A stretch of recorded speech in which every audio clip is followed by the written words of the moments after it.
Kota Beijing seringkali diselimuti kabut asap tebal yang menutupi kota ini, membuat pandangan warga di kota ini semakin memburuk. Mereka kerap kali harus menutup rapat rumah-rumah mereka, mengenakan masker dan menyalakan alat pembersih udara, guna menghindari apa yang disebut sebagai bencana udara kota tersebut setiap tahunnya. Menurut sebuah laporan, sekitar 1,2 juta warga Tiongkok meninggal dunia sebelum waktunya, disebabkan oleh kualitas udara yang memburuk. Tingkat keparahan masalah kualitas udara di kota ini mendapat perhatian global, yang mendorong para pemimpin di Tiongkok untuk melaksanakan perang melawan polusi udara kota, yang menghabiskan miliaran dolar dalam waktu 10 tahun ke depan. Dan hasil dari upaya ini terbukti dengan sebuah laporan yang menunjukkan bahwa tingkat polusi udara di Tiongkok turun sebesar 42% antara tahun 2013 dan tahun 2021, yang menandai pencapaian penting di tengah memburuknya tren polusi udara di wilayah lain di Asia. Contohnya adalah Asia Selatan. Laporan Indeks Kualitas Udara Tahunan yang diterbitkan oleh Institut Kebijakan Energi di Universitas Chicago, mereka memuji keberhasilan Tiongkok yang luar biasa dalam memerangi polusi. Dan di episode hari ini, kita akan membahas bagaimana strategi Tiongkok yang berhasil mengurangi polusi udaranya secara signifikan, sekaligus membuat kemajuan dalam mengatasi perubahan iklim.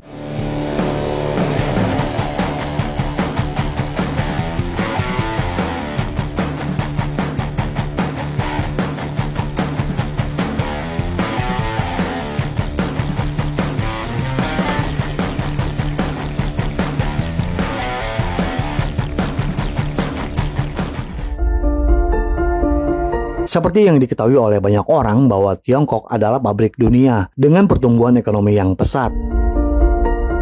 Peningkatan rata-rata tahunan hampir 10% pada produk domestik bruto nasional. Namun, hal ini juga menyebabkan peningkatan emisi yang signifikan selama 1 dekade terakhir.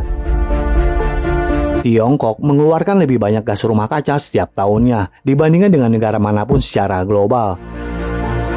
Meskipun emisi per orang di Amerika Serikat masih lebih dari 2 kali lipat emisi di Tiongkok, namun karena lonjakan emisi batu bara yang menyumbang hampir 2/3 penggunaan energi di Tiongkok, negara ini mengambil alih posisi Amerika Serikat sebagai penghasil emisi terbesar pada tahun 2005.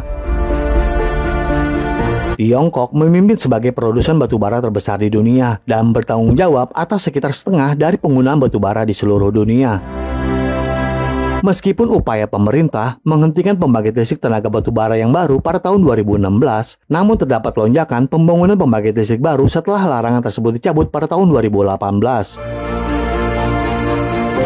Dan pada tahun 2020, Tiongkok menambah kapasitas pembangkit listrik tenaga batu bara baru sebanyak 3 kali lipat dibandingkan gabungan negara-negara lain di dunia. Hal ini seiring dengan semakin banyaknya pertumbuhan kota-kota di Tiongkok, sehingga terjadi permintaan energi yang lebih tinggi untuk menjalankan pusat-pusat manufaktur dan industri baru di kota-kota tersebut. Pembangunan pusat-pusat kota baru ini juga membutuhkan bahan-bahan yang boros energi seperti semen dan baja. Selain itu, jumlah kepadatan mobil di jalan raya di Tiongkok melonjak mencapai 240 juta di tahun 2018 dari sekitar 27 juta di tahun 2004. Dan menyadari pentingnya perubahan iklim, pemerintah Tiongkok berkomitmen untuk mengatasi masalah polusi udara tersebut. Pemerintah bahkan telah menetapkan tujuan ambisius termasuk mencapai netralitas karbon pada tahun 2060 dan menargetkan energi terbarukan mencapai 25% dari total konsumsi energi pada tahun 2030.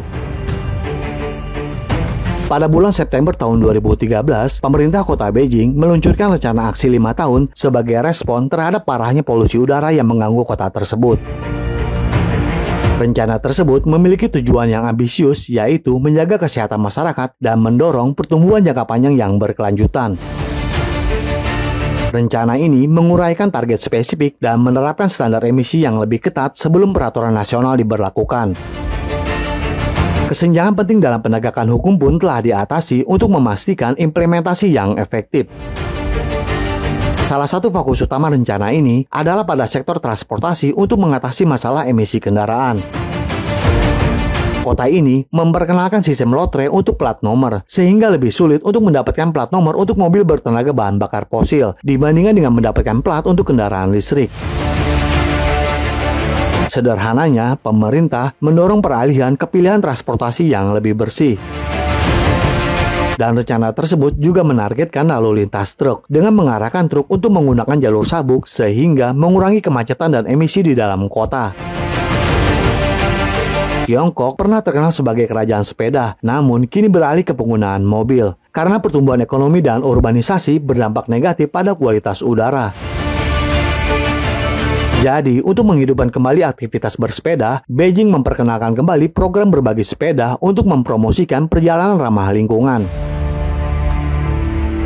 Investasi yang besar adalah dibuat dalam infrastruktur, termasuk memperluas jaringan kereta bawah tanah dan mengembangkan koneksi kereta berkecepatan tinggi. Hal ini meningkatkan pilihan transportasi umum, mengurangi ketergantungan pada mobil untuk perjalanan, dan meningkatkan konektivitas antar kota. Rencana ini juga mengatasi sumber polusi non-kendaraan, seperti boiler berbahan bakar batu bara, dengan mempromosikan bahan bakar yang lebih bersih untuk keperluan rumah tangga. Dan selanjutnya, melakukan restrukturisasi industri untuk meminimalkan emisi. Upaya-upaya ini dilakukan untuk memerangi polusi debu dengan memulihkan ekosistem yang terdegradasi dan menambah ruang hijau di dalam kota. Walaupun inisiatif ini menambah beban anggaran finansial yang signifikan karena anggaran sebelumnya untuk pengendalian polusi udara Beijing melonjak dari 3 miliar yuan pada tahun 2013 menjadi lebih dari 18 miliar yuan pada tahun 2017. Namun hasilnya terlihat nyata pada akhir tahun 2017 dengan peningkatan nyata pada kualitas udara kota.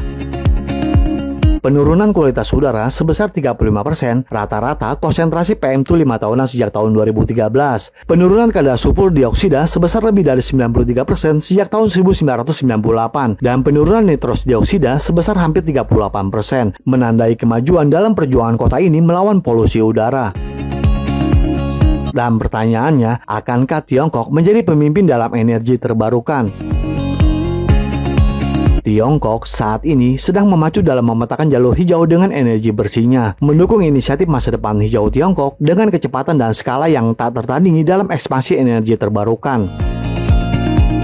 Pada tahun 2022, Tiongkok memasang kapasitas tenaga surya setara dengan gabungan negara-negara lain di dunia, dan kemudian melipat gandakan angka tersebut pada tahun 2023. Dengan kecepatan seperti ini, Tiongkok tampaknya siap mencapai target tenaga surya pada tahun 2025 dan berpotensi mencapai 1000 gigawatt tenaga surya pada akhir tahun 2026. Pencapaian 1000 gigawatt tenaga surya akan berkontribusi secara signifikan terhadap tujuan global sebagaimana diuraikan dalam Perjanjian Paris. Bahan bakar fosil kini hanya berjumlah kurang dari setengah dari total kapasitas pembangkit listrik terpasang di Tiongkok, merupakan penurunan tajam dibandingkan 1 dekade yang lalu. Tiongkok tidak hanya mendominasi produksi tenaga surya dan angin, namun juga hampir memonopoli komponen rantai pasokan, termasuk logam tanah jarang dan mineral strategis yang penting untuk energi bersih. Dengan lebih dari 80% kapasitas produksi tenaga surya di dunia, sektor energi terbarukan Tiongkok telah menurunkan harga global, menjadi lebih mudah diakses terutama bagi negara-negara yang memiliki keterbatasan ekonomi. Terlebih lagi, Tiongkok juga telah membuat kemajuan signifikan dalam teknologi baterai EV dan kendaraan listrik, dengan perusahaan-perusahaan Tiongkok seperti BYD yang muncul sebagai pemimpin global dalam manufaktur kendaraan listrik, menghadirkan persaingan yang ketat terhadap merek otomotif yang sudah mapan. Dan untuk memenuhi target intensitas karbon pada tahun 2025, Tiongkok harus mencapai puncak emisi di tahun ini dan mencapai penurunan sebesar 4 hingga 6% pada tahun 2025. Meskipun beberapa analis melihat target-target ini sebagai sebuah tantangan, namun kemajuan yang berkelanjutan mengharuskan pemerintah untuk mematuhi komitmennya dengan mengendalikan kapasitas batu bara dan mempercepat penggunaan sumber energi terbarukan. Semua upaya-upaya ini sangat penting bagi Tiongkok untuk tetap selaras dengan lingkungan hidup jangka panjangnya. Jadi bagaimana menurut Anda? Apakah Tiongkok dapat mencapai puncak emisi karbonnya sebelum tahun 2030 dan mencapai netralitas karbon pada tahun 2060? Silakan berikan komentarnya di kolom komentar kami. Terima kasih dan sampai jumpa di episode berikutnya.